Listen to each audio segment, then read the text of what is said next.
Tuning you in now to the LBX Show with your host, Brandon Wiley. Brought to you by the LBX Collective, your community to connect, engage, and inspire.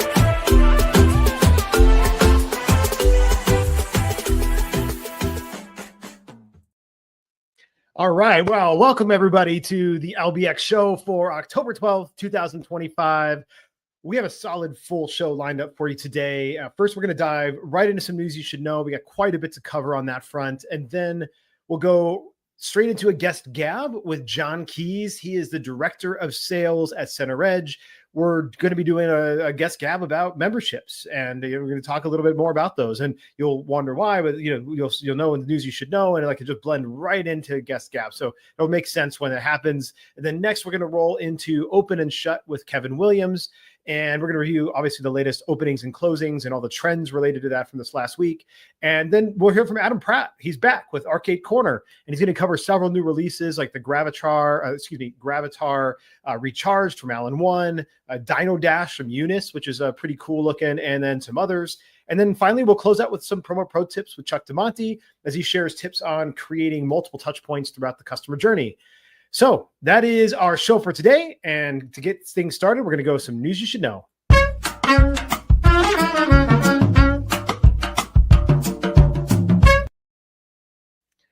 All right. Well, if you're in this industry, you know that IAAPA Expo in Orlando is coming up in just 5 weeks. So it is right around the corner. If you're not ready, if you're not prepared, if you haven't booked your flights, if you haven't booked your hotel, you better get on it because things get crazy, it gets sold out, etc. And so you definitely want to be ready for it. But the reason I wanted to talk about IAAPA Expo today is to just do a little review on some of the FEC education tracks that are actually going to be coming out. So this is there's a lot, right? So there's a lot of different education sessions. There's actually 13 main edu sessions plus some additional edu talks, plus the FEC lunches and some receptions and everything else. And it's a lot to try to manage and handle and take care of. So there's actually, I thought I'd bring up their website so you can kind of get a sense for how you can go through these, and we can talk through a few of these different education sessions that are coming up here. So I'm going to go ahead and throw this up on stage here and make it a little bit bigger because it's a little hard to see. All right. So this is the IAAPA.org website. And, you can just go to their main thing. It's IAAPA.org, and then go to, I think, attend and go to events or whatever, but you filter down to this page here, ultimately, and get to a list of all the sessions. And then what I highly recommend, you can certainly want to see other sessions. Let me scroll in a little bit bigger here. There we go. You can certainly, go and see all the sessions if you want. Go to try to get some amusement park attraction sessions, some entertainment or food and beverage sessions, things like that are like specific to those areas. But you can also just filter it by family entertainment centers. Now, just keep in mind that if it's an F&B specific, a food and beverage specific thing, and even though there's going to be some stuff you can take away from that and deploy it inside of your operations, that may not show up if you just filter to family entertainment center. So just want to be clear. But as we're talking about family entertainment center stuff, then you filter it. And what's cool then is it drops it down to just the days that there's going to be those sessions. So Monday, Tuesday, Wednesday, Thursday, there's different sessions every day. And so, there's going to be things with like Cheryl Bindoglass from Cheryl Golf talking about the downtime or off-peak playbook. So 18 ways to pack your place with people. Her sessions are always really engaging. This is on Monday. There's first thing on Monday morning, so wake you up for the rest of the week. Then you've got like Peter Martin's talking about Black Friday and how to sell a bunch of gift cards in just a few days around Black Friday. I definitely recommend doing that one. You've got Stephen Tan from Eunice doing an edu talk. So this is a smaller, about like a 15-minute session, 20-minute session about crane retail. The dude is a master around cranes. He's the one that's created the Emoji Planet concept as well. And, is actually the one that's got the Dino game that Adam's going to talk about a little bit later. That's coming from his company, Eunice. And you've got, another edu talk with Chris Barker from Intercard doing Level Up, 3 strategic moves for growing successful arcade, all arcade focused stuff. So you've noticed they try to cover all different angles of the family entertainment center or location-based entertainment program. Then another edu talk from Tony Sanders, Games Great. It's a 5-step program for operational success. Again, like 20-minute hard-hitting thing on the edu talk stage in the South Concourse. So all these are typically taking place in the South Concourse. Then you've got a panel that's going on as well. This is also on Monday in the afternoon for optimizing your arcade room and game room. And then you've got another edu session about understanding the data. So just really breaking down visitor trends, that kind of stuff. And then the family entertainment reception is happening Monday night at King's Dining and Entertainment. That is a separate ticketed event. So if you paid for the expo already and all the education, you do have to pay an extra ticket for that family entertainment center's reception. But it's a blast. It's a really great time to reconnect with everybody. Sometimes wish it wasn't only just 2 hours. I think it's an hour and a half shows up here. People always hang out way longer than that. But I'm kind of glad it's going to be at King's Dining Entertainment versus at one of the hotel things, because then they just kick you out. I think with the King's Dining, we'll be able to hang out for a little bit longer afterwards. So that's my hope. So anyway, that's on Monday. And then Tuesday, it's another packed day as well, but not quite as much as you cram in on Monday. But another education session with Fraser Thompson from Pier 39. It's about team preparedness and crisis management. And then Tuesday, Wednesday, Thursday are really interesting because you have another separate ticketed events called the FEC lunches. And they're always bigger panels or bigger topics because you get a little bit longer period of time. Plus you get a lunch. So you get a lunch that you have with that, and then just more time to network. And so this one is putting to bed the worries that keep you up at night. This is just talking about issues and concerns that FECs face.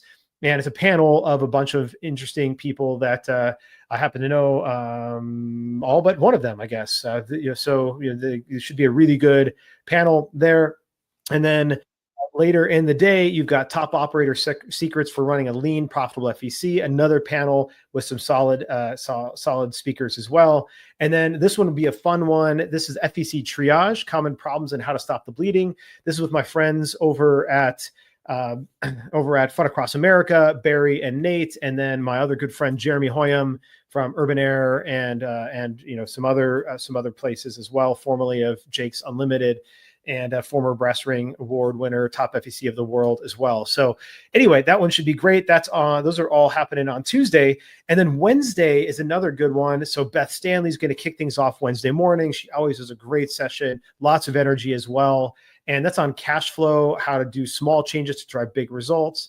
Then you've got another one with Ruby and Cheryl combining to how to find, train, and keep the most unforgettable and memorable teams. They're always great, a lot of fun that work together.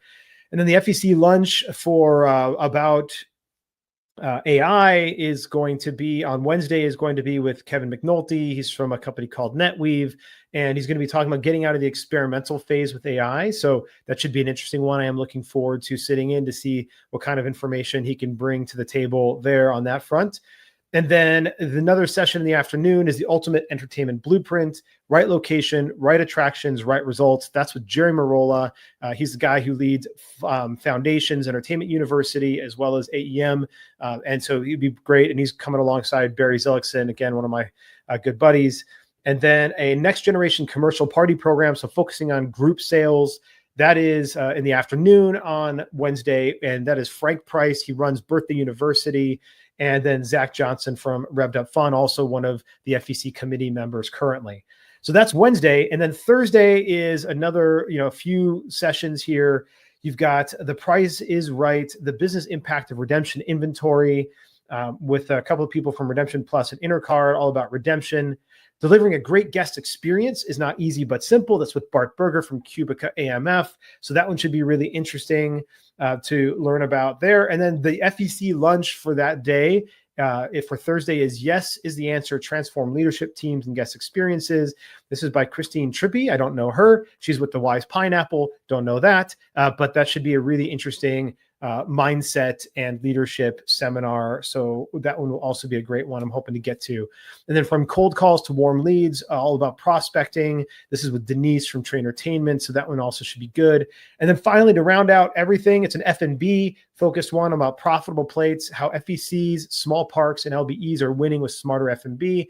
And that's with Clint from SB Value, Tim Murphy from Murphy's Entertainment, and then Chris Desch from Jen's Links. Chris is also one of the current FEC committee members. So anyway, that is the FEC education sessions. If you haven't gone and you haven't registered yet, definitely do it. What's cool about this whole thing is you can then add each one of these sessions. If you've logged in, you can add each one of these sessions to your account so that then you'll be reminded when they're coming up and that kind of thing. So I would definitely plan your education attendance ahead of time. It's all there. You know what you're going to be doing because you are going to be drawn out to that trade show floor. You don't want to forget about these really valuable education sessions. So highly recommend you get on top of that. All right. That was a lot to cover on the FEC, on the side of IAAPA Expo. And then the next thing I wanted to talk about also with IAAPA, just briefly, is the global benchmark report for entertainment centers was released in August. And so if you haven't had a chance to check this out, definitely recommend you do that. You can download that. If you are an IAAPA member, you can download it for free. And that's at iaaapa.org/research/benchmark-reports. So it's iaaapa.org/research/benchmark-reports. And it's a great report. Definitely recommend you dig into it and read all of their all the stuff that they have there. Basically, it was from participation from operators, and it has insights into admissions, staffing, guest behavior, revenue, expense management, and then it also explores economic indicators, attendance patterns, spending habits, and its overall developments in the FEC world. So there's executive summaries or sector-specific breakdowns. And so anyway, definitely highly recommend that you download that and read that in your spare time. I know you might not have a lot of it, but highly recommend it. It'd take about a half an hour to get through all of it, but it's valuable information. So definitely recommend you do that. All right, so that is all the news on the association front. Now, this one I want to talk about because we're actually going to touch on this briefly in Open and Shut coming up here shortly, and then also on Sound Off in just 2 days with Kevin Williams. We'll go dig into it a little bit more, but I really hope this thing takes flight. I'm not quite convinced that it's going to, but I do really hope that it does. And so just talk about it. What the hell are you talking about? This is a new nostalgic theme park called Retroescapes, and it's planned for Las Vegas. And it will immerse, according to their terms, it was going to immerse visitors in lands themed to the 1950s, the 1960s, 70s, 80s, and 90s. So you literally can go in, think about Epic Universe, different portals, but to different time periods in Americana. And so according to their website, this is the world's first nostalgia-focused theme park and entertainment destination. And so we'll go ahead and just pull up their website here briefly. So we can take a look at it. And so this is they call it the time traveler's paradise. You can see here this big AI generated image, is this all this stuff going on here. And then, basically this is, the only place on earth they say that you can experience the 50s to 90s all in one place. They also have to plan to have an area that's called the Tomorrow Zone that will provide a glimpse into the unknown future. I think I've talked about this on this show or on others, but that always is a bit of a problem. This is why Tomorrowland was like good for like 10 years and then it wasn't. And so now they kind of have to go to like this retro futurism thing because, at the end of the day, you kind of have to keep refreshing in order to stay in the future, especially when things like in our world are moving so fast technologically that you can't do a Tomorrowland. So just stick to nostalgia, right? So like you don't have to do the whole fucking Tomorrow Zone thing. But you can go to nostalgia. This is kind of that trend that I like to call nostalgia-tainment. It's the term I've been throwing out there, but it actually is one of Blue Loop's. If you don't read Blue Loop, blueloop.com, that's one of their top immersive trends to watch in the attractions industry this year. And so this is a good example of that, right? This is tapping into that nostalgia retro experience. We've seen that with retro games. Again, we go into this a little bit more on Sound Off, but I really hope that this thing takes off. And there are some like really legitimate, what I believe to be legitimate, here, let me make this a little bigger, believe to be legitimate concept images that they developed with an actual architect, like the King 50s Diner and this Monroe Cocktail Bar. And then they have a smattering of AI generated images too. And one of the things you can always tell by AI generated images is that text is a little bit funky. And so like this one, for example, the lands, the words here are all funky and not real. And so like it's clearly AI generated images. So it's all kind of blended in. Like this is clearly a concept image. And this one too, the 70s Main Street and the 60s Rocket Bar. But, look, they've got some stuff that they want to do. I think they went a little overboard with some of their AI stuff, like this hype, whatever. Like, they're not going to have a skate park there. Like, come on, guys. This like grunge concert they threw in this concert thing. So like, again, I'm not going to go into it too much because I do in sound off. So definitely listen to the sound off conversation. I have a little bit of skepticism about whether or not this actually happens, but I do hope it does, because I think they're thinking big. This is what we need in the location-based entertainment world. We need to be thinking big and trying new things, and definitely immersing people in experience and deeply in environments that are going to drive them into different past memories or whatever, into that nostalgia. So, that is a little bit of Retroescapes, and I do hope that they keep doing that. All right. So next up, we've got, let's see, skip that slide. There we go. All right. So new research from Legoland Windsor Resort revealed that nearly 1 in 5 kids want Lego bricks instead of sweets for trick-or-treat. So I thought that was really interesting. The research sample was of 2,005 to 12-year-olds. And they say they hope to get Lego bricks while they're trick-or-treating this Halloween. And again, 1 in 5 kids actually want that instead of candy. And of those 1 in 5, 60% of the children said it's because they can build things, and 57% said they can play with them, showing just how much kids value creativity and imaginative play. So anyway, the reason I bring this up is, what can you do inside of your facility to engage kids into building things, taking things home? And that isn't going to be that kind of thing. So if you have like a trunk or treat in your parking lot, or if you do some sort of like trick or treat festival or something like that, like Legoland likes to call it brick or treat. And so, if you can create something like that, maybe even have little bags of Legos that kids can take home, or like little Lego sets, that kind of stuff. And, for some of your giveaways or prizes or whatever, it just shows that kids are really interested in building things. They aren't looking into the ephemeral, just eating some candy is a really cool experience for a minute and then it's gone. Kids do understand this idea of taking things home, building things, playing with things over a longer period of time. And sometimes that cost for a small minifig or whatever can be the same cost as like a big Snickers candy bar. So anyway, thought that was some interesting research from Lego. And then staying in the Halloween theme, as we are in October, the first fully immersive horror experience from Zero Latency is now available to venues worldwide. This happened on October 3rd. I wanted to talk about it last week, but there's just too much to talk about. So October 3rd, so last week, this did come out, and they recently they talk about it like it's set inside a mysterious shifting house that seems to live and breathe, in quotes. And they say the experience offers players cinematic horror featuring 5K visuals, responsive spatial audio, and warehouse scale gameplay, obviously because it's zero latency, so large gameplay for up to 8 players. And then in quotes from their CEO of Zero Latency says, "This is an experience that lingers." I like that word. Haunted is a deeply immersive, sensory-rich story designed to stay with players long after they leave the arena.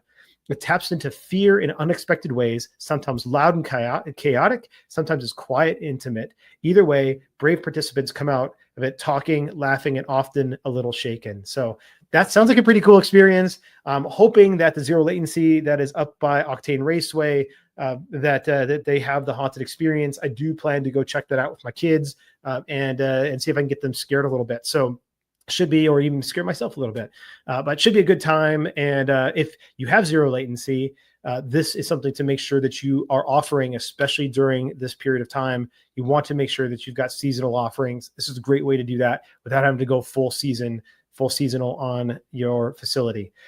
All right, last thing I want to talk about, because this is tied directly into Guest Gab, and then we'll roll right into that. This is our TopGolf has announced that they are launching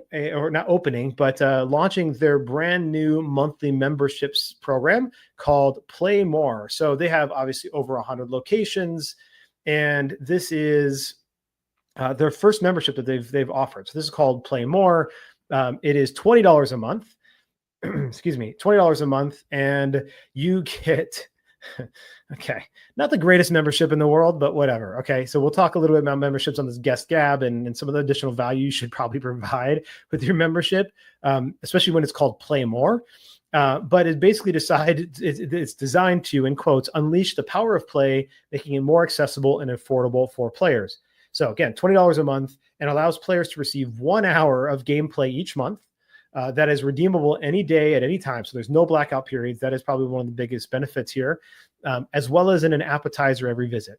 All right, so there's some of your additional value. You get some food along with the 1 hour of play for $20 once a month. And so they can, again, in quotes, they can say players continue to look for high quality, fun, and affordable ways to connect and play that don't break the bank. They say that this TopGolf PlayMore couldn't come at a better time in a period of economic uncertainty. We're meeting players where they are, delivering flexible membership options and everyday value that make TopGolf accessible every day of the week. Well, it doesn't. It is accessible, but it's 1 hour a month. So it's not flexible because it's the only option that you have. That is their membership. So, some marketing terms, some spin terms, whatever, but they're experimenting at least with memberships. And I think this could be potentially a salvation for Topgolf if they can get people to buy into this. I do think that it should been either a little bit more, maybe $30 a month, and then offer, potentially 5 hours of play or like 5 visits or something. 1 hour, every 1 month isn't going to get people to really come in and play more. But you know what? If they can build a subscription base through memberships that helps to fill in the gaps for their repeat visitation, then I think this is definitely a positive for them, and is definitely something that I think every operator should be thinking about, ways that they can build that subscription revenue through memberships. And that being said, that ends News You Should Know. Right after the break, we'll dive right into the guest gab with John Keys.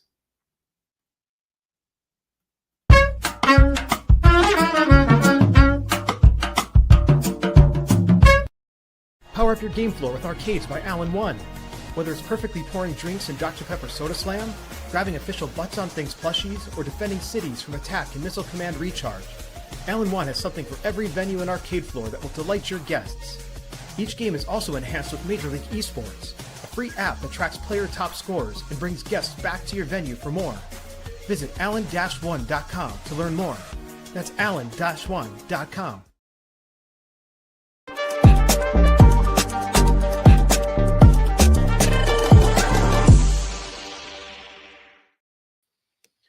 All right, John. Well, welcome to the LBX Show, man. Good to have you on. Hey, Brandon. How you doing? Good. Hey, so today, one of the things that we were talking about, just offline, we were talking about memberships and just other ways to drive revenue. And so I just figured we'd just jump right into it, and we'll just talk about how, from what you've been seeing, how do memberships generally help drive return visits and get more people through the door? Well, I think a lot of it is really around, and I've been kind of hearing this term of stickiness with guests.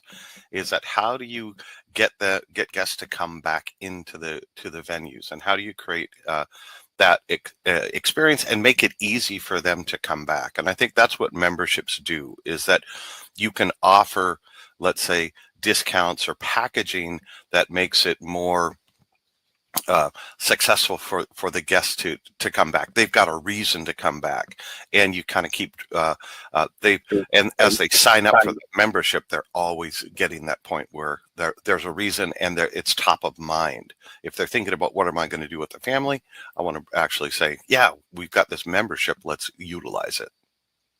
Yeah. So, I'm always curious because, there's a lot of different types of memberships that are out there. And so, we could maybe talk about it generically, but I really am curious, like what different types of memberships do you see that are being utilized, especially the ones that are more successful in driving that repeat visitation? Yeah. Well, I think a lot of times probably the simplest membership is you sign up for a membership, and let's say you get a discount, or you get a certain number of free visits, or free games, or free attractions.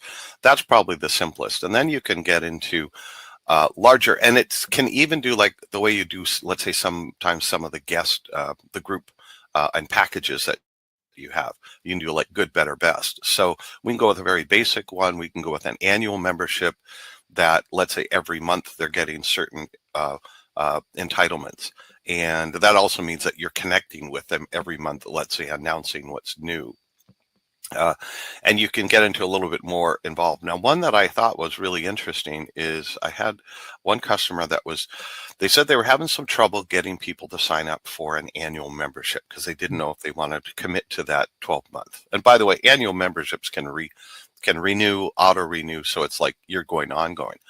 But they were doing a seasonal membership for 3 months. And they did that 3 times a year. They did a seasonal membership in the summer. They did one, let's say the Christmas time, and then maybe for spring break.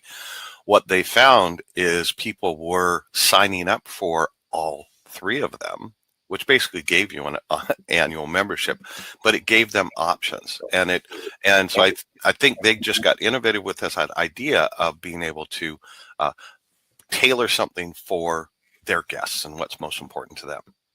Yeah, that's interesting with the 3 memberships or the 3 seasons that are out there. That's really interesting because one, obviously they don't have to, if they want to just do the 1 season to just try it out, right? They can just dip their toe in the water. But I would imagine that if they're going to do all 4 or all 3 seasons, then it's probably like some bundled pricing. So if they're to buy each of the 3 seasons individually, it's going to be one cost. But if they were to do all 3 seasons together, there's a slight package cost that, you know, some sort of discount if they go all in. Yeah. So they might go, you know, for four months first, and then decide to do the next 3 months, the next 2 sets of 4 months, and do a whole year after that. Yeah, I think the packaging is good that you can have it, and I think what they wanted to offer is initially is saying go 3 months and then go 3 months again, that you could utilize it. What that does is a couple of things. First, it allows you to change your offering. What you offer in the summer may be different from what you offer in the winter. I think the other point is it gives you an easy way that you can measure the success of the membership. So now I can look at the metrics from the membership in the spring and see how does that, if I'm offering, let's say I have outdoor activities, I'm going to do that in the summer, and then I'm going to, in the winter time, I'm going to do more of the stuff inside. That now I can say, okay, what's the better fit? And then maybe how do I tweak that for the next season? Because I think the most importantly, when we're looking at memberships or groups or any type of marketing or packaging, we need to look back and measure it and say, how successful was it? How do we need to tweak it to make it even better for the guests? And ultimately, everything that we're talking about is driving more money to the bottom line. Yeah. Yeah. You know, and one of the things that I wonder too, so obviously when they're buying a season package or even an annual package, they're paying up front for that package, you know, versus a monthly membership where they're just paying and, you know, paying every single month and it just keeps coming. They could cancel anytime. Yeah. One of the things that, you know, I've come from the software world, you know, in software specifically for this, and obviously you're on the software side as well, the center edge, but, you know, the one issue that we always had when we were trying to sell annual memberships or annual subscriptions for us as subscriptions versus monthly subscriptions is that it tends to mask churn. And so, you know, churn being, you know, the customer that doesn't renew. And so there'd be a customer that maybe paid for the whole year, but then they decide they don't really want to use the product, but they've already paid for it. So they're just kind of sitting there, right? In this case, it also sort of masks that churn if they're doing it, you know, on an annual basis. So you're capturing all that cash up front, and but you don't know if they're really happy with their annual membership until you get to all the way a year later, and then they don't renew. Right. So where the month to month, you have a much better sense for whether or not they are renewing, or even the season to season, right? Did they renew for the next season? Did they renew for the next season? Yeah. Now, so I'm curious in your mind and what you've seen.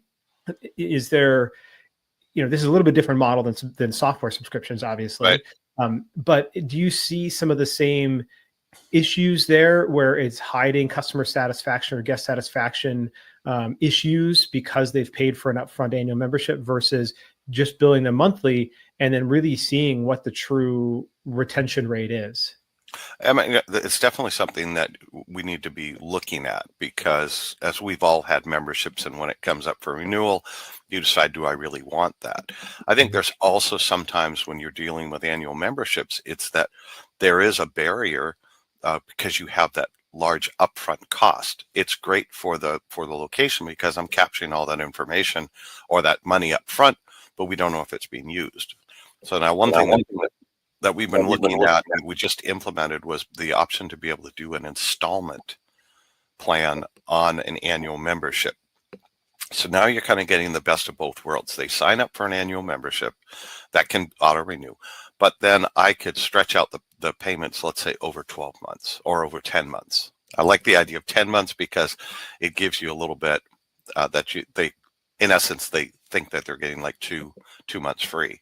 Mhm. But I think that then now you have that connection where every month you're having people, uh, the money is being automatically deducted from their account. So you've got that stickiness coming in, but they're seeing that coming through every time. So it's a reminder to them as far as that they have that membership. But I think most importantly, memberships, and when you're capturing the guest information, you need to make sure that you're marketing to them every month, every other month. Here's what's new coming in. Here's what you can do with the membership that's unique to everyone else. So I think that's important when you're doing that. It's not like set it and forget it. You have to actively engage with your membership to make sure that it's top of mind, that they're excited about what's coming out. Yeah. So let's maybe back it up for people who have not created their membership program. Okay. And just really curious, what are some of the important things to think about or to plan for when you're creating a membership program to make it successful? Well, I think first you need to make sure that don't make it too complicated. You want to make it easy. The entry needs to be easy. And so in a lot of cases, I look at the ideas that don't have 10 options, have 3, good, better, best. That's that simple piece with it. You also want to make sure that you're not cannibalizing revenue that you already would receive. So if you're thinking about memberships, and what I'm going to set up is I want to find out is what's bringing the people into the location? What's your big draw? And then how can I add that? Let's say adding greater value. Maybe putting in like a free $5 game card. You know you're going to spend more than that. If you're going to include a food and beverage offering in your membership, then maybe offer that for the kids, because then you know that the parents are going to pay full price for their food. So I think you have to find that balance of the easy entry and not too complicated, but you also don't want to be giving away the store with it. And I think the other piece that's important is you need to evaluate it. You need to look back and say, was it successful? Was it not? How did that compare with the other programs? And I think always be willing to be adaptive on that. Yeah, I mean, I think adaptability and agility is definitely a big thing, and no matter what you're doing, right? And but certainly when you're trying out something new, to be willing to test the market, see, does it work? Did we get an uptick here, or are they taking advantage of it too much? Do the Beach, as they're a new franchise down in Northport in Florida, just outside of Tampa, and I had an opportunity to go down there for the opening. And we recently did a behind our doors thing with them for the LBX Collective. But they had a really interesting model where you come in, and for $1 more that day, you could sign up for the membership. It's $1 more, meaning, like, let's say it was $23. I can't remember the exact price was, but let's say it was $23 to come in to jump around. So for $1 more, for $24, I could make that a membership. But then next month, it's going to be $24. Next month, it's going to be $24. So it was a really interesting incentive to just get them hooked in. Oh yeah, for $1 more, and I can come and jump as many times as I want the rest of the month. So like they're thinking $1 more, and now I don't have to pay $24 to come in tomorrow or next week or the week after. But they are now locked in, or hooked in anyway. They're not locked in, but hooked in for subsequent months. So I thought that was a really interesting incentive, somewhat like your $5 game card, or some of those kind of concepts. Like, what are those incentives you can get to drive them to conversion right while you have them? Yeah, it's that reducing that barrier, reducing the friction to have them join. I also like you brought up that point that, for $1 more, you get that month, but then everything is reset for the next month. So I've had a couple other customers that have looked at doing that. We're going to offer, let's say, a unlimited rides, let's say on the racetrack or the go-karts. But that resets, or let's say you can have up to 7 rides in a month. I can have that, but then it resets. So you're not going to collect all of them. It basically expires every month. And I think that's important, that you see that where there's an incentive to use it or lose it every month, but then you can start again. But again, you may be looking at different offerings that come in. But I really like that idea of $1 is is a great way to start. Yeah, it's great, right? I mean, it's somewhat like, when you go to a zoo or something, like sometimes like a lot of those nonprofit, the nonprofit like zoos, aquariums, like they do a really good job with that, where they'll like, for just the price of a half a visit more, you could get your membership and then come in and you two visits and you've paid for your membership, right? Like they do a really good job with that kind of sell at the exit, at the gate. Yep. As you're leaving. So I thought that was interesting. One of the, I think, questions people have sometimes, or hesitations they have when putting a membership program into place, is this idea that what if somebody takes advantage of it? Right. They pay $50 a month. Maybe it's $35 to come in normally and jump or whatever, to go kart, karting or whatever the attractions they have. It's $35 is like their typical entrance fee, and it's $50 a month for membership. And so they come in twice. Well, now I'm losing money. Right. So how do you help people think about that when they're thinking through memberships? Is this concept of, am I really losing money or losing opportunity by people taking advantage and coming in 5 times a month for the cost of a membership? Right. Well, I think it comes back to what we talked about earlier, is that number one, you need to package it so you're not giving away the store. I also think about when you're looking at what you're offering in the membership, is the whole idea is what's bringing them in, and then once they're in, what are some add-ons that you don't necessarily have to discount, and maybe like giving them a $20 game card as opposed to a $5 game card, or giving everyone a free slice of pizza as opposed to just the children. That's where you want to match it. But I think what I'm hearing from customers now about is, they're saying, with the way things are currently now with the economy, just a lot of different uncertainty that's out there, a lot of the casual guests, the casual players, are not necessarily coming in. So they're looking at memberships as a way to get some more consistency on people coming in. You may, whether it's $35 each time versus $50 in the membership, if you came in twice, you're basically leaving $20 on the table. But if you're getting that customer coming in on a more regular visit, then you're still getting those add-on sales. You're still getting that benefit that comes through, and you're getting a tighter relationship with your best customers. Yeah, I think that's what stands out to me, is that you have the opportunity to build a really great long-term guest experience for those guests who are coming in more frequently. And if you can continue to deliver the same level of guest experience every time they come in, the stronger they are going to be an advocate for you out in the community and getting more people to come in as well with them, right?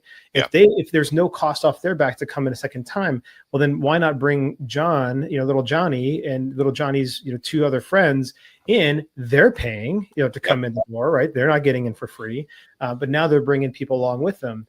I think it also matters as well on what types of other upsells that you have inside the venue. So what does your F&B program look like? Is it just vending? Well, okay, if it's just vending, it's still going to be some incremental revenue. Or is it something that you actually have a real full F&B package and program that you can really drive an increase per cap when they come in the door? Yeah.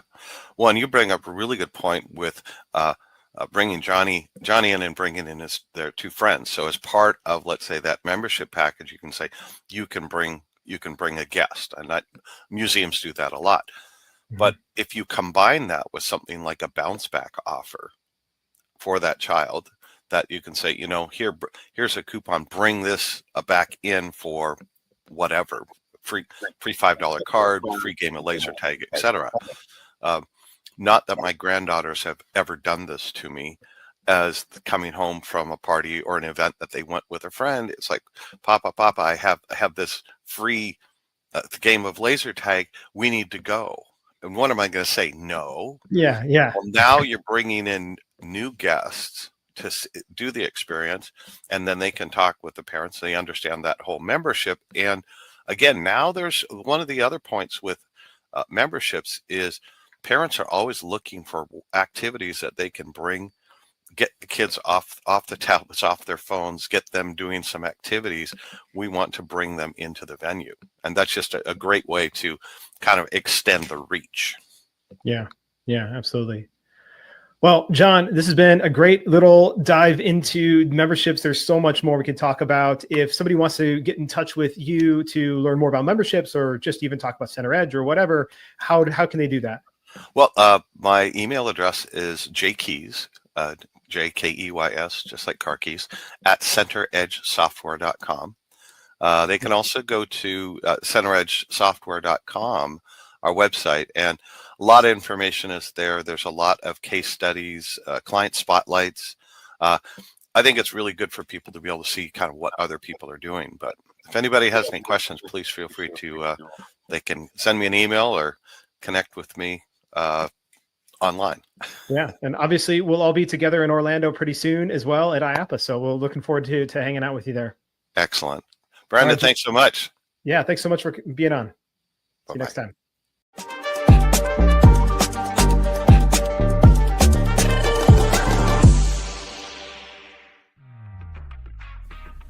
Intercard is the only cashless system designed, developed, and manufactured all under one roof. They introduced cashless technology to the amusement industry and have been leading the way for over 30 years. Cashless systems from Intercard increase customer spending, guest satisfaction, and boost revenues by up to 30%. Intercard is so proud to be serving the amusement industry, and if you aren't already part of their global family of customers, they hope you will become one soon. All right. Well, that was awesome with John. Coming up right now, we've got Open and Shut with Kevin Williams.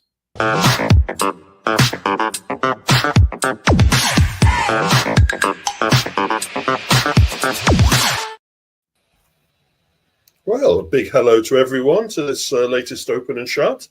Back in the hovel, Brandon? Yeah, back in the hovel. I can't guarantee where I'll be next week, but you know what? For this week, I'm here. Know that feeling very well. Well, we've got a lot to go through in this latest one, and we jump straight in. The usual process.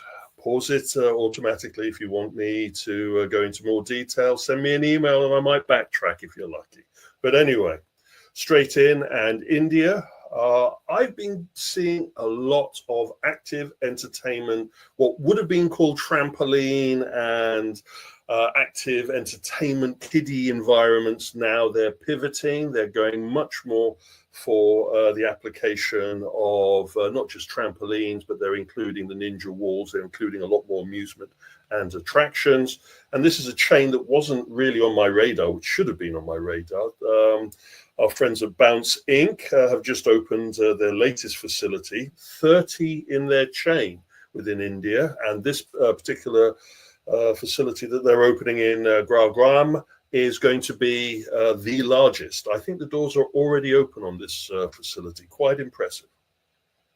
Yeah, I mean, this is, I'm looking, I've got their website up here, and just the number of different attractions they have in this space. It's got to be, obviously 60,000 square feet, but I mean, they've crammed a lot in there. Everything from soft play to cliff jumps. They have like actually the rings and pegs. They have climbing walls, ninja courses, parkour courses. I mean, it's really a full-blown active park. And also pivoting from a very young audience where their original facilities were known for, now pivoting for a much older or broader demographic of players, which is, again, another trend that we're seeing in this particular sphere of the sector. Yeah. Moving on, and Black Bunny, I think we've touched upon the possibility that Black Bunny was going to be opening up a third facility. Well, Dubai is going to play host to that. Again, another facility that offers active play alongside a quite active, interactive entertainment attractions blend. So along with the trampolines, along with the wall climbing, you have some bowling, you have some laser tag, you have some amusement. So as I said, part of a 3 chain, and one of those chains that pivots, so it has a capability of after dark audience appeal. The one thing I always wonder for some of these types of venues is when you see them blend trampoline some trampolines in with like all the other more traditional family entertainment center attractions, right? So they have bowling, arcades, VR, laser tag, karting, and then they have like a kids playland. But like, so they have wall climbing and trampolines.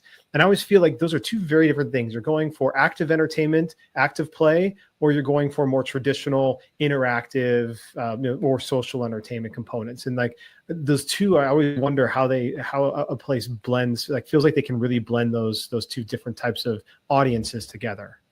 The Philippines, the Indian market, the Vietnamese market, the UAE market, the Middle East sector. These venues feel that they can do this, and they do. We see the successful numbers to see that they actually achieve this. For us in the Western market, we wouldn't be able to get away with this dichotomy of mixtures as well, unless we made a hard wall separating the trampoline, the kids area, and the climbing walls from our virtual reality, from our bowling, from our amusement. It's one to watch. This could be a trend that then permeates itself into the Western market, because we have a lot of trampoline and active entertainment facilities that must be thinking quite heavily now, if only I could clear some of those jumping gyms out, some of that climbing wall out, drop in some more attractions, then I'd have a much wider appeal. So I think we may be at the cusp of seeing a transitional evolution here. And that evolution is reflected with all these department stores and sporting goods, large chains that went to the wall around the time of COVID and before, during the retail apocalypse. Now they're being taken over. And Oregon Portland sees the latest of their Dick's stores brought out from retirement and turned into an entertainment facility, again from our friends at Fun City. They're up to 19 facilities in their chain, and most of those ones have populated abandoned department store spaces. So you get a rough idea that they're playing around the 60 to, let's say, I'd say about 50 to 60,000 square. They didn't give a number for this one, but I'll stick a wet finger in the air. Heavily on amusement, but again, they have some trampoline, they have some climbing, they have a foam pit, but they have managed to separate the two, going back to what I was saying earlier. Yeah, I mean, they really do. Of course, there we go. I was like, of course, it shows the birthday parties. They really have, alluring facilities. I really enjoy what they've done. And look, we talk about this all the time about getting video, getting footage, getting pictures of people, having it staged, even if you have to, but getting people actually playing in your facility.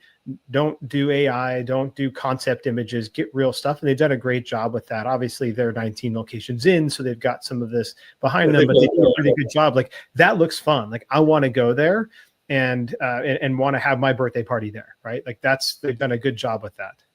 I would argue that they've skewed it young a little bit, but nothing wrong with that. And if you're going to stage it, get them to wear the merch.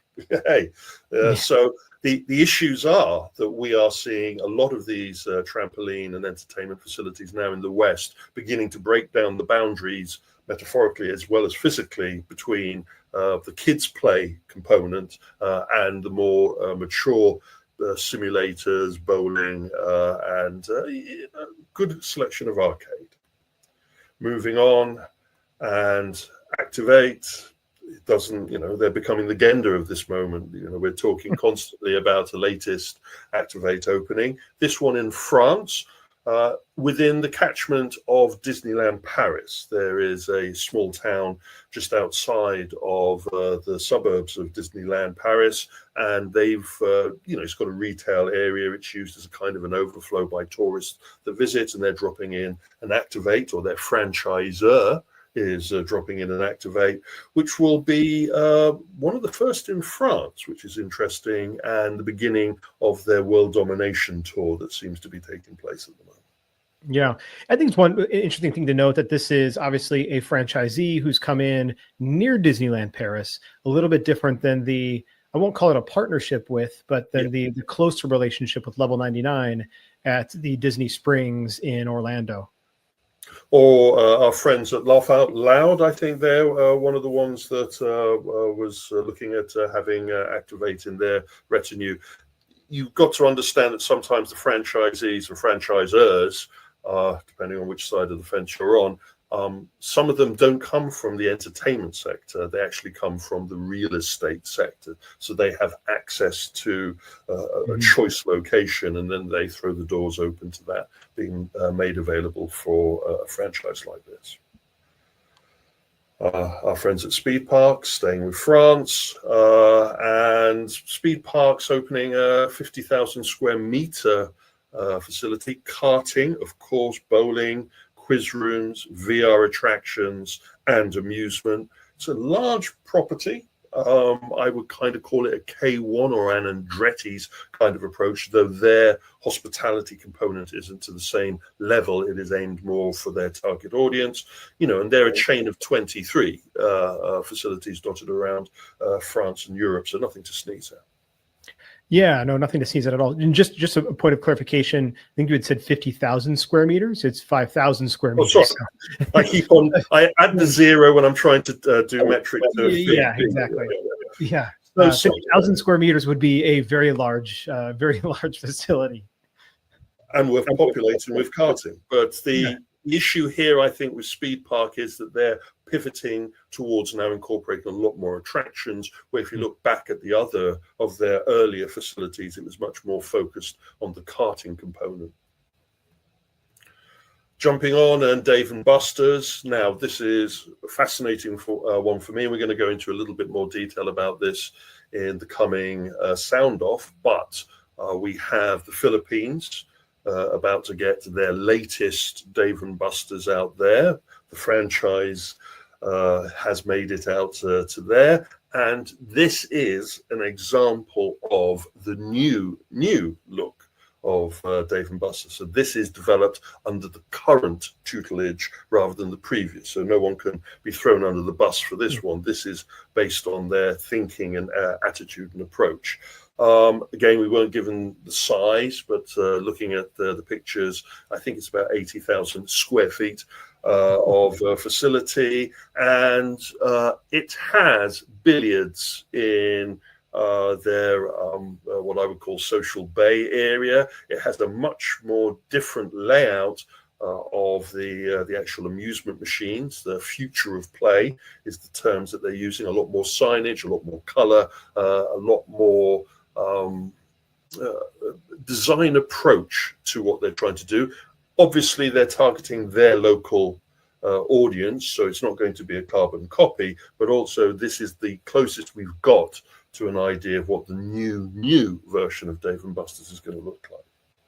Yeah, and I'll hold most of my comments until we talk on sound off, but the one question I do have is how much, and maybe you know this, but how much pull does the franchisee have in a region like this, especially an international region? So I guess is the tail wagging the dog as far as the attraction mix, the design aesthetic, etc. Or is this really? Do we know if this is really the direction Dave & Buster's is going? How indicative might this be? How much can a local territory franchisor, get a large monster like Dave & Buster's to change their design? Well, Dave & Buster's and Chuck E. Cheese, and even our friends at Time Zone, they have a very high-level relationship with the companies that are franchising. These aren't onesie twosies; these are 20s and 30 aspirational rollouts. And so I think that it is a very strong partnership, and each one brings something to the table regarding the changes and the modifications that are needed for the particular territory. Moving on, and a new entrant into the swing, sweet golf, TopGolf kind of approach, our friends with The Pin. This is an interesting one regarding, I'm not sure if it's a rollout of a chain or if it's part of a particular hotel project. So the UK facility, Ramside Hall, they have thrown about 31 million at redevelopment of a hotel complex. It's a new build fundamentally, and they added an entertainment component to that. And that entertainment component that they added was really, from my point of view, a TopGolf light kind of approach. But it also incorporates a very high-level bowling component, as well as a social entertainment component and some amusement.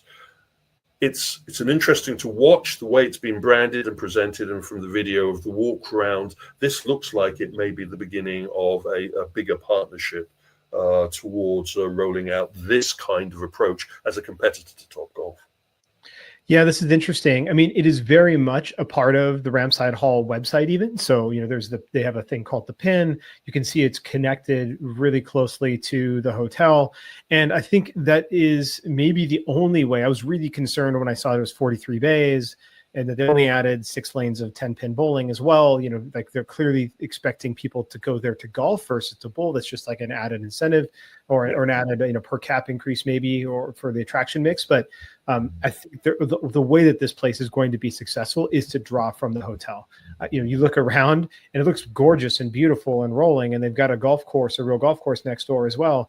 But there's not a lot from a catchment standpoint to bring people into this facility, at least from what I can tell by this picture. So I think they're going to be relying heavily on driving that traffic from their hotel. 43 bays still, even for the hotel, just seems overbuilt. This is a entertainment hub component on top of the golf hub, on top of the hotel, resort hub, and spa hub. So someone has really looked at this. They've seen the catchment. They know what type of audience they want to target. And this is Topgolf done right from my point of view, which is you're not just depending on the shooting range and leaving it at that. You have the competitive socializing, you have the bowling, you have the amusement, which gives your audience something else to do. If you're going to use this as a catchment, then you're going to have to offer other levels of entertainment, which I know our friends at Topgolf are adamant that they don't want to consider at this moment in time. One that hadn't appeared on my radar, but because we were talking about active play and active entertainment, I included it. Peekaboo Factory in California, part of a chain of 4 facilities. Now, you look at it from the webpage and the basic approach, and it looks like a young children's active entertainment facility. But then when you see that they have interactive games, a VIP room, arcade, amusement added to the mix, it feels like a brand that is part of what I was alluding to previously, in transition, moving from the young, active ball pit, climbing wall business and trampoline, and pivoting a little bit more to a wider entertainment spread. Yeah, this is interesting. And it's right in the Bay Area where I used to live. So this is definitely a newer franchise. I mean, granted, I haven't been there in over 10 years. I lived there, but there's, one right down the street effectively from where I was, where I lived. And so this is absolutely a place I would have taken my kids when they were that age, when we lived out there. And so, it's an interesting bit of, it's an interesting attraction mix here. Their site leaves a little bit to be desired. Their brand is a little bit underwhelming, but the facilities look nice. I think given a little bit of TLC, they'll be able to pivot cleanly into the new market.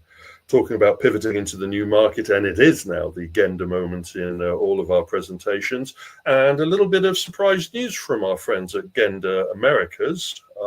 They have partnered with Toys R Us.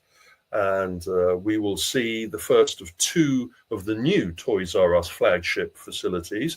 Toys R Us coming out of the financial problems and woes of their bankruptcy, being reacquired and then restarting themselves now more as a showroom entertainment retailer rather than just as a toy store. They will be incorporating into their facilities, the first 2 facilities, a Kittleton crane and prize machine setup. So you can kind of see that the Gender team are using their Player One team to populate this space, and it offers entertainment turnkey. Doesn't need any members of staff to operate this, other than Gender's representative to come and refill the machines at a certain period of time. But it allows our friends Toys R Us to have an additional entertainment component to their facility. This fits right in with Toys R Us's transition to a retailtainment destination. I mean, they really are much more of a opportunity to try out and play with the toys before you buy, similar to a Best Buy, the transition they've made and why Best Buy has been able to stick around for so long. And so, this is a perfect partnership. This really fits their model. And if you're in the retail business and you haven't pivoted towards a showroom kind of approach to your business, showrooms are not a bad toxic phrase. That's why the car showroom industry still exists, is because there are certain physicalities that you can't do doom scrolling on your mobile phone when you're looking for toys for the children. It is better to go to a showroom where you can actually have a chance to play, and while you're there, why not also take away some prizes? It is the future. By the way, just one note on their website. I mean, I haven't shopped for toys in a long time. My kids have been out of this age for a while. But really, something I've not seen done, at least so overtly on many sites, is this ability to shop by age, 0 to 2, 3 to 4, all the way up to 13 plus. I thought that was really interesting. You could filter your toys by the age that you're actually looking for. So they've already done some of that pre-curation for you, especially if you're somebody buying for somebody else. The reason I bring this up, even in on this thing, is because this would be something very interesting to think about when we have a wide variety of attractions that we are trying to target older to younger demographics. Like, how do I filter on the types of attractions based on age? What things am I going to be able to have for my older kids? What things I'm going to have for the younger kids? And where is that overlap? Could be an interesting approach to take. I look forward to seeing how successful that approach is for Toys R Us. They've taken something from their online service and applied it now to their facility service.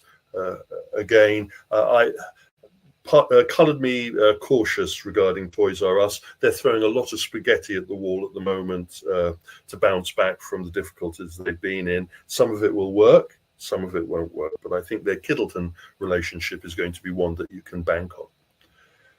And we deal with the shuts and the acquisitions and the mergers, and Vertigo VR in Milton Keynes in the UK, well known, one of the early established VR arcade facilities that took hold during the early phase of adoption. It has now changed hands. A new management team has come on board, and they have big plans to upgrade the facility and to put some new love and attention into the virtual reality components that it offers. Another new pair of hands for an existing brand. Again, we're talking about a UK facility that can trace its roots back to the 1970s and 1980s, though not closing the doors here, but being handed over to a brand new management team. It's gone from the French Looping Group that were the previous owners now to a British family run business, Premier Attractions. I don't think that we will notice much changing here. Gradual, they understand their audience, and they also understand the market very well there. They've already gone through a rebranding. If it ain't broke, don't fix it. It's just now that the French operation wants to focus more on European brands rather than on European and UK brands. And then we have retirements. Facilities been going since the 1990s, Dinosaur Adventure Park. It's a bit of everything. It's a real active entertainment, karting, safari, mini golf. It's got it all. It is a slice of entertainment in this particular area of Tenbury. 36 rides and attractions there.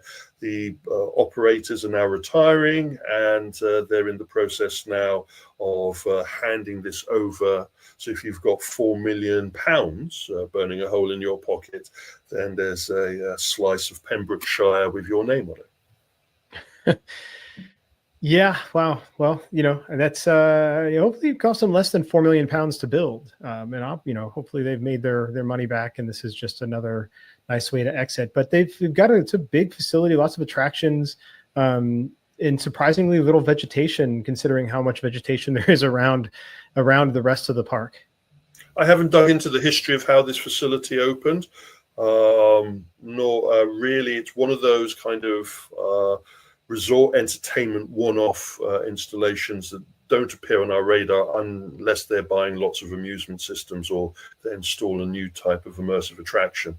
I wouldn't be surprised that whoever buys this is going to be utilizing the licenses from the local government to maybe put in more permanent style attractions rather than the semi-temporary attractions that this site has. Mm-hmm. It's a nice aerial shot. At least you see what it is. Yeah, again, great. How easy that is to do now with a $150 drone to just fly over the top of your park and or through it. Or you call up the Ukrainians, and I'm sure they'll send a couple of drones over for you. Exactly. Interesting close here. So we talked about a couple of months ago Hensched's acquisition of those Palace entertainment facilities. I raised an eyebrow of how many of those sites would actually survive after someone had gone through the books and seen the viability of each one of them. And so we now have 2 new additions that will be closing down. The Malibu Norcross facility, I've actually walked around. That was pretty tired the last time I walked around that one. Montezaya, I haven't been through. Either way, they will now be removed or cut out of the operation, and I assume that they will be acquired. They are going concerns. It's just they're going in a direction that I don't think is wanted by the new management. I always thought that this was a weird acquisition for Herschend. This felt more like a 5 stars types of attraction. Yes. 5-star attractions, more of an acquisition than a Herschend. So it's not surprising that they're carving out some of these sites. Or even Bolero. Yeah, right. Exactly. Well, that's exactly right. As Bolero's made their shift beyond just pure bowling. So but be prepared to see this slide pop up with a different name at the bottom of it. That fundamentally covers everything from me as we speed ever closer to IAAPA. Have I touched upon everything, Brandon? Well, we didn't actually touch on everything as usual, right? We just we did touch on the core ones. Well, thank you anyway for your time, and we'll catch you all later.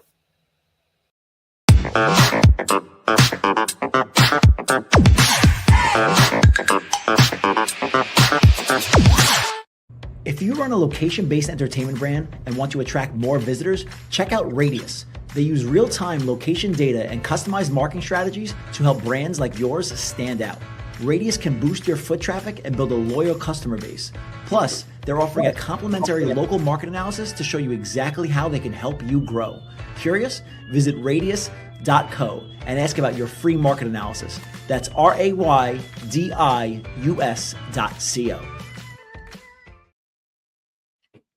All right. Well, next we've got Adam Pratt with Arcade Corner coming up your way right now.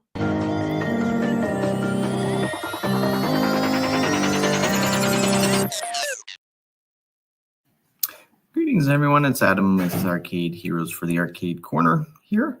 And news has been a little bit slow, as it often happens right after trade shows. There tends to be a little bit of a news vacuum, and just because all the news happens at the trade shows, and then there's nothing else that's really popping up to discuss.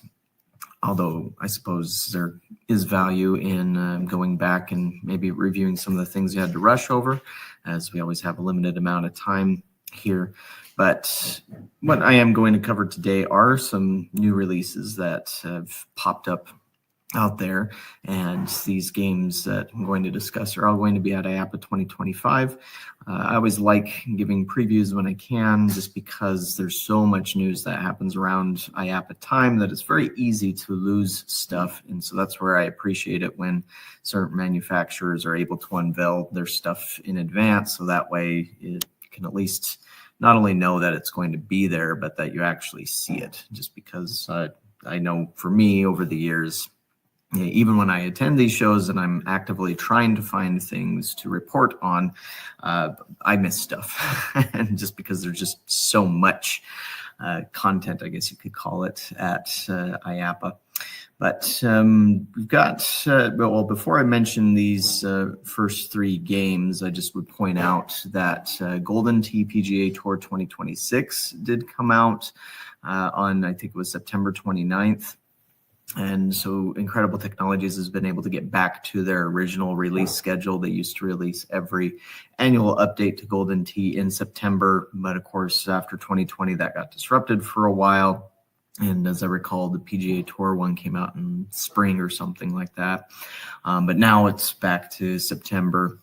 And they are doing the commercial version first still, but then in this month in October, they're doing the home editions and such. But there was some news that came out about them depreciating some of the older home editions, and those won't be updated anymore, probably to push people that have the or are into doing the home versions so that they can get the new PGA Tour version.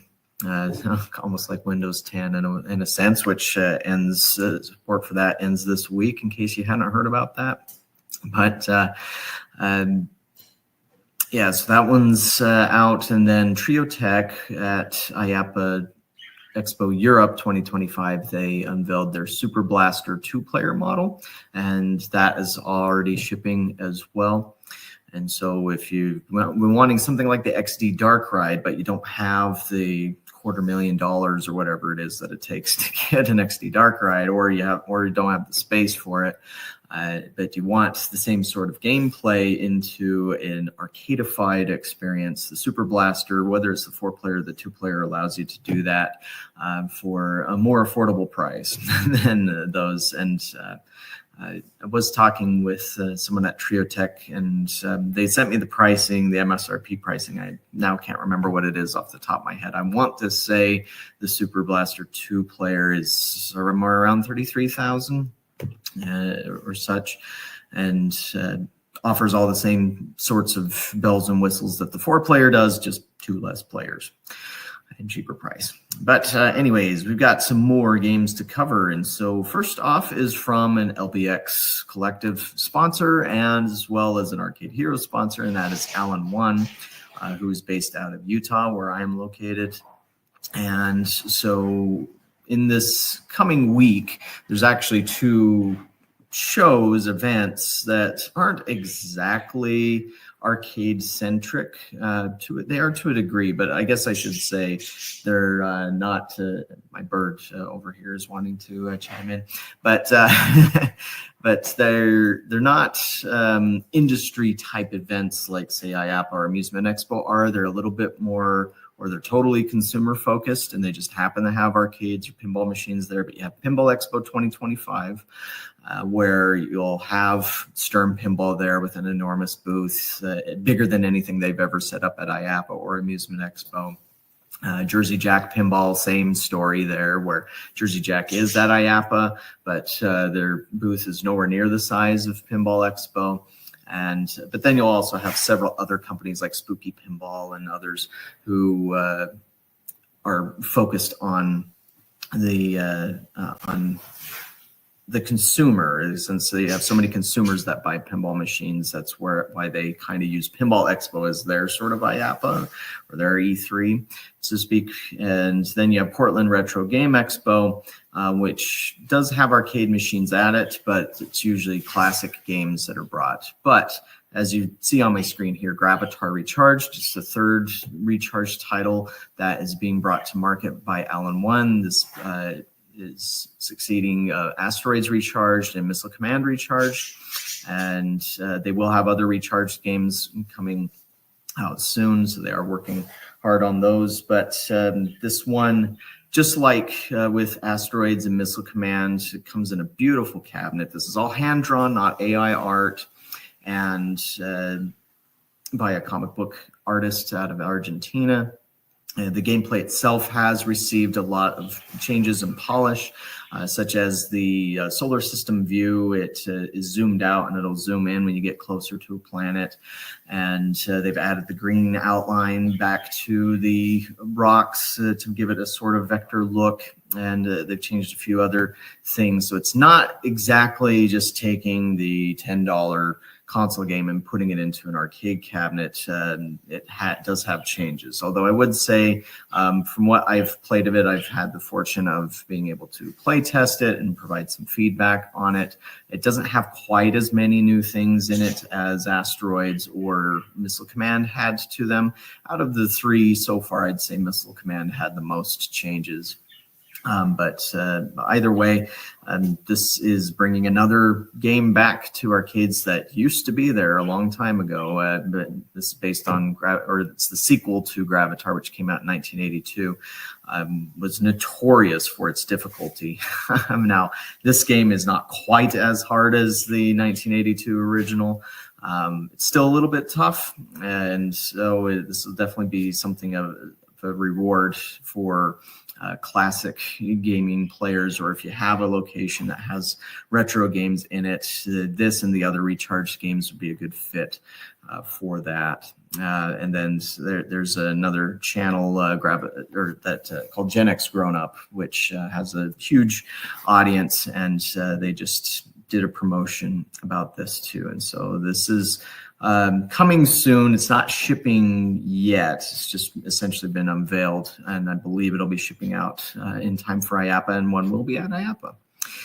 Next up is from Eunice. This was announced yesterday from when I'm recording this, where we've actually saw photos of this. It was at two different Chinese trade shows earlier this year, but weren't aware that they were going to unveil this so soon. As Eunice they oftentimes will just start shipping a game. They don't necessarily do like a press release or anything on that. And sometimes they'll bring games to shows and then they won't ship them for several months. But it looks like this one, they want to get it out before the show. And so this will be at IAAPA, but Dino Dash, where kind of like a kiddie ride of a sort, or maybe it's better to compare it to one of the derby horse racing games like Final Furlong, but instead you're on a dinosaur. And so there's a trailer here. Let me just mute that because it's probably using licensed music and everything. But you get to unleash the dino power and sit on that seat. It moves back and forth. It has the reins that you use to move along, and it's not entirely clear what the buttons do. In the description, it mentions shaking the reins to unlock the unique skill, but when you watch the video, it almost looks like you need that as kind of the acceleration. Unfortunately, too, Eunice did not say how many of these link up on their product page, so hopefully we'll find that out sooner rather than later. But again, this will be at IAAPA, and so you'll be able to enjoy it there. Then we get into the company called Amusement Source International, run by Corey Haynes, which I'm sure some or many of you know. And they are bringing 19 different games to IAAPA. And so they've been unveiling a few. They haven't gotten halfway through the list yet.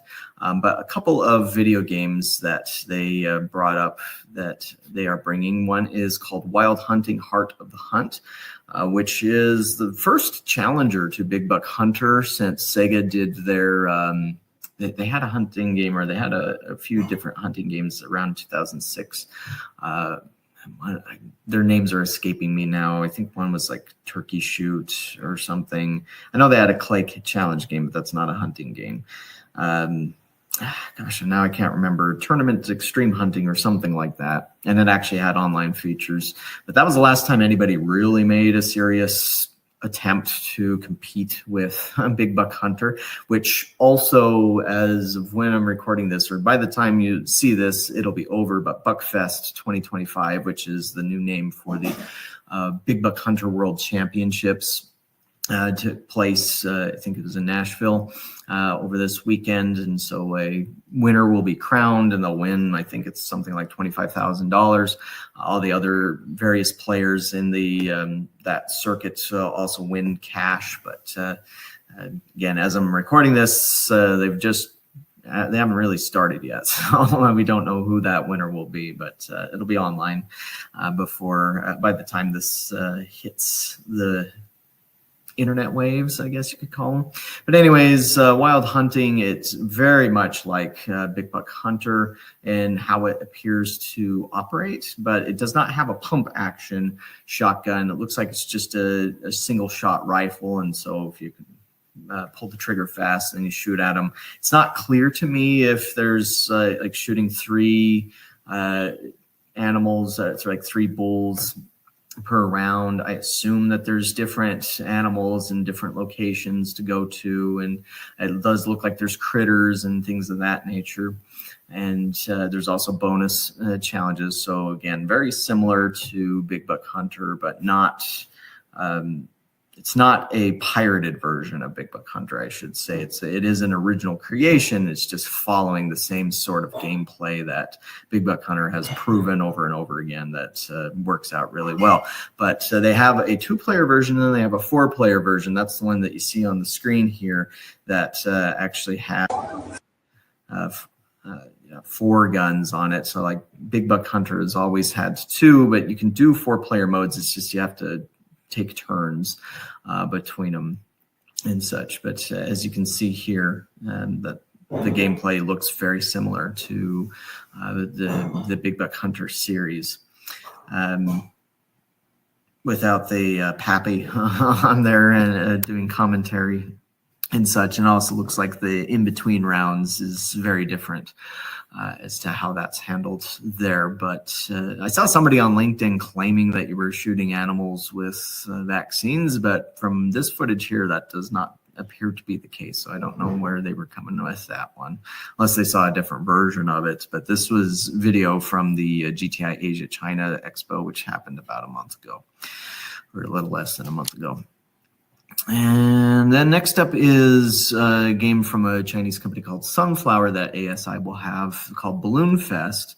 And Balloon Fest, we don't have footage of it here. There is footage on Amusement Source International's LinkedIn page, but they haven't uploaded it to YouTube or anything. But this takes the same idea, and as also you can see a similar aesthetic from you have Allen One Soda Slam, you have Baytex Icy Slush Rush, and so it's like showing that this type of gameplay is becoming a big thing. Although again, as I've pointed out before, the originator of that whole concept was an independent game called Perfect Pour, and that's actually what Soda Slam is based on, and that didn't hit market before Icy Slush Rush. But anyways, so in this one, instead of pouring drinks, you're actually filling up balloons, and it'll have like a dashed outline of how much you need to fill up the balloon. So you don't want to make it bigger than that, otherwise it'll pop. And you don't want to make it smaller, so you're trying to get the perfect pump, I guess, maybe is what I call it. But interesting to see that you have a good idea in gaming once it's being, I guess.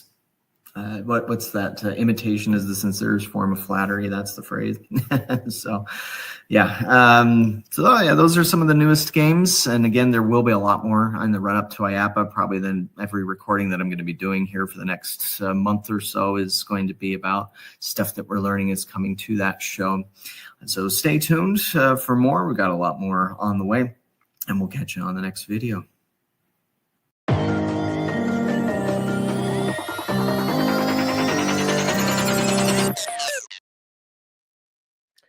All right. Well, we're going to round out with a really short 5-minute promo pro tips with Chuck DeMonte. Let's hear it.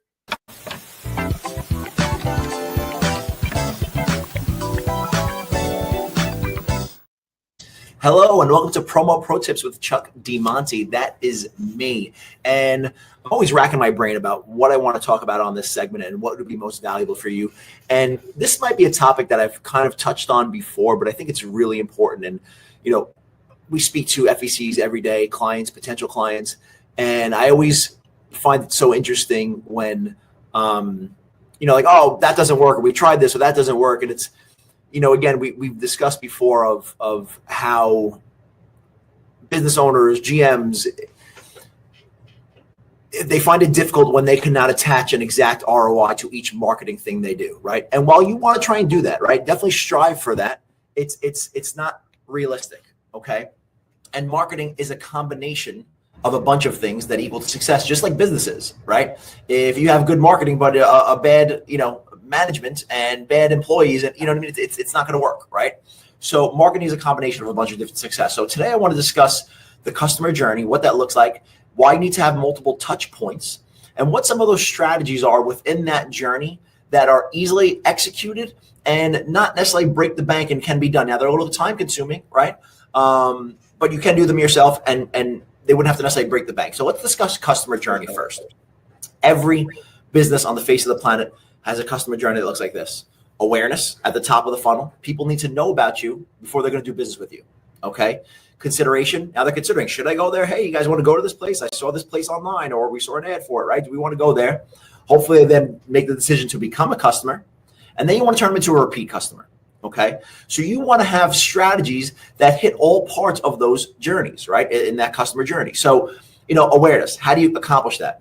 A lot of people do, meta ads and stuff like that. Like, oh, they didn't work. I didn't get anything from them. It's like, how do you know that? How do you not know somebody didn't see an ad, tell somebody, and they came down or, planned it with their family. So you don't. And I promise you that is what's happening, right? People are seeing that, you are getting awareness, and people are coming into your location, right? But you have to do it consistently, okay? There's something that's to the multiple touch points, right? And frequency. People need to see it over and over and over again to stay top of mind. And so when they are like, oh, we should do something this weekend or tonight, right? Or this, whatever, Monday, they'll think of coming to your location, okay? So let's talk about awareness. Good strategy and awareness. Meta awareness ads, right? On Instagram, Facebook, TikTok awareness ads, and overall just general social media content, right? Really, really good. Now, those things could also be used in for customers, repeat customers, right? But it is a great way to get the most reach into new people that have never seen your brand before, okay? But again, there's, you could go sort of as minimal as you want with these strategies. You could also go as complex as you want, right? But again, even just doing these at the minimal complexity will drive results for your business, right? So meta awareness ads, that'll get you, again, as much exposure locally, like a ton, right? This is why digital and sort of traditional marketing has, that there's a time and place for it, right? People tend to lean toward digital because you get the best bang for your buck. You're going to get, for the lowest cost, get in front of the most people, right? And where people are, they're scrolling on Facebook and Instagram, right? So meta content, get it out there, get in front of more people, okay? Consideration, right? That's, you could do like retargeting ads. You could do, you want to have people see you sort of doing a giveaway or at a local event and say, oh, I remember seeing these people. I saw that online, right? So you continue to sort of push them down that funnel with more awareness. That's sort of the frequency piece, okay? Then a customer, how do they become a customer? Stuff like Google ads. When they Google like something to do this weekend and you pop up like, oh, I remember I see that place, I wanted to go. Or even they just Google your name, right? It's not an uncommon journey for people to see you in social media. And since going from, Facebook or Instagram into a web browser is not the best user experience, they'll Google you, right? And do it directly through their platform. So you want to be bidding on your name, right? It's important. You want to make sure you come up, okay? So stuff like paid Google ads, search engine optimization, that's a great way for sort of having somebody become a customer. You're making that journey easy for them to go from consideration to customer easy, okay? And then stuff like once they are a customer, hopefully you're capturing their information. Now you're emailing, you're SMSing them, right? Now email could also be used in sort of the awareness in the consideration phase. For awareness, we could have maybe captured their information as sort of for a lead magnet. Now they're in our marketing funnels and we're trying to push them over the edge to become a customer, right? But email and SMS could also be used sort of, again, toward that middle to end of you want to get them to be a repeat customer as well, right? So again, those two strategies, Meta, Google, content, right? Email and SMS, those fit all the funnels. They're very easily executed. It's like you just got to do them. It's not, again, you can get super complex with them, don't get me wrong, but you could also keep it very simple, okay? And if you continually execute them, they will drive results, right? Again, go back to the people that say, oh, that didn't work, or marketing didn't work, or I tried this, that didn't work. It's like they did it for a little while. They didn't know what they were doing. They didn't take time. They didn't, and then the funny part is they're always complaining that they don't have enough revenue or they're slow, or it's like, yeah, why do you think, right? So really, really important. And the only sort of, bonus tip I would give would be pair that with local community outreach, right? Attend events, hand out tickets to schools, right? Do whatever you can, get really creative about how to partner with the local community, mom groups, whatever, right? Get really creative and work on getting the word out there. That goes across all the customer journey. So hopefully that helps. I promise you, do some marketing. It's going to drive people in your door. You got to stay consistent. You could keep it simple, but you got to stay consistent. Okay. Good luck.